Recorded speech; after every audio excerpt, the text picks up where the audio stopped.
I think you have to understand the importance of Colonel Martin's testimony here today, because he lived with the residents of Camp Ashraf. He got to know them personally. He got to know their values. He got to know their goals and their hopes and their dreams. And he is obviously more than just a colonel who was base commander. He was in charge of counterintelligence in the whole country.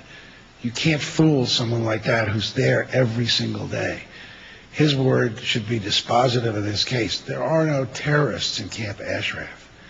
There are people who have hopes and dreams for their home country, as we had hopes and dreams for our country when we were part of the British government. Governor Ridge talked about our value system. After knowing what I know about the 2 assaults carried out by the Iraqi government with U.S. weapons and U.S. vehicles, assaults that have killed cumulatively 46 people, including 8 women, 46 defenseless people and 8 women. That's what we fought for, as Governor Ridge said. That's what we lost, 4,400 American men and women and billions of American dollars to establish a government that would do that. It's not right. It has to end. We're here today to ask President Obama to do basically 3 things. Delist. It should be done immediately. This is not a terrorist organization. For the last decade, no open source terrorism database, and you can find tons of them on the internet, has recorded 1 incident of terrorism by any member of the MEK. We want President Obama to move swiftly to delist, do it quickly. Secondly, we want President Obama to insist with Prime Minister Maliki that he delay his order to close the camp on December 31st. So we want him to delist, delist, delay, and defend. We have an obligation. You've heard it from the governor, you've heard it from West, you've heard it from General Mookiezie. We have an obligation. We gave our word that we would protect these people. Our word has to stand for something. The Maliki government cannot and should not be trusted to protect the lives of the residents of Ashraf. This is a problem of American making. Our troops invaded Iraq and made it possible over the years to have a leader of Iraq who was closer to Iran than to the United States. We disarmed the residents in Camp Ashraf and gave each resident a signed promise that the U.S. would keep them safe. The FBI has screened each of the residents of Ashraf and found that none are engaged in terrorism. And finally, the Obama administration has been aware of this situation for over a year. On November 15th, the Iraqi government sent out a communication about their intentions to the European Parliament. First, and it's in your press packet, the first thing they said is that the organization has been classified by the international community as a terrorist organization. No, incorrect. Not the international community, the United States of America. UK, France, EU have all lifted the terrorist designation.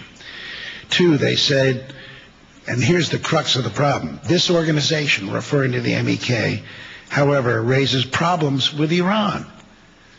The Maliki government is doing the bidding of the Iranian government. No ifs, ands, and buts about it. It's right here in their own communication.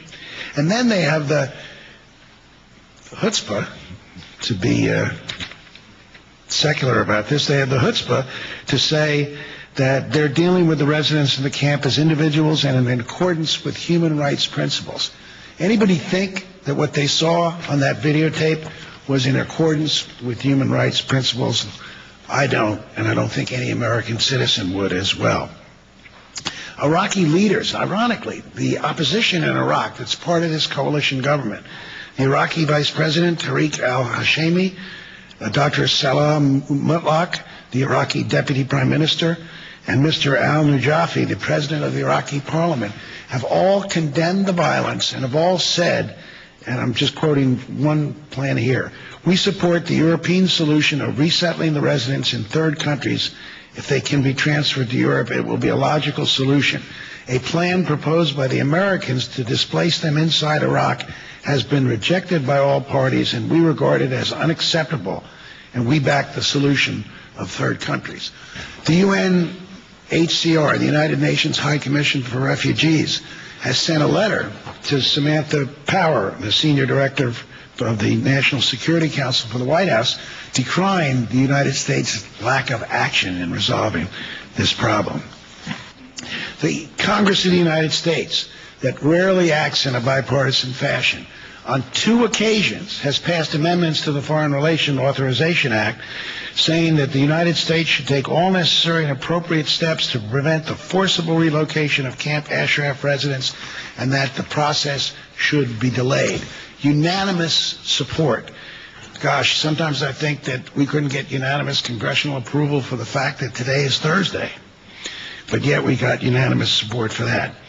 And to give you just another example, right before the April attack, the April 2011 attack, and this is part of your press packet, there's a communication from a State Department official at the embassy to a member of the United Nations Amnesty International, and it says, please pass this to the MEK leadership.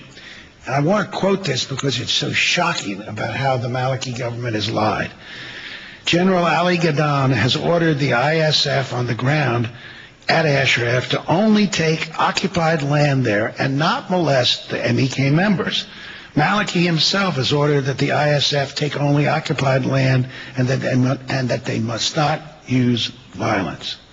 The PM is asking the MEK and urging them to be reasonable and not create hindrances.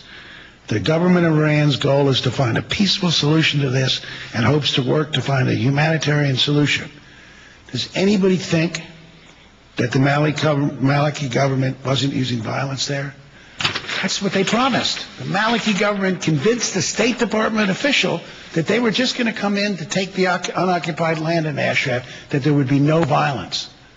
That's their own words. They've lied over and over and over again. We gave our word.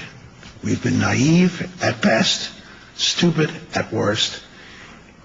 It's time for us to fulfill our promise, not just the promise to the MEK members who surrendered their weapons, but the promise we made to our soldiers, to the men and women that we sent over to fight in Iraq.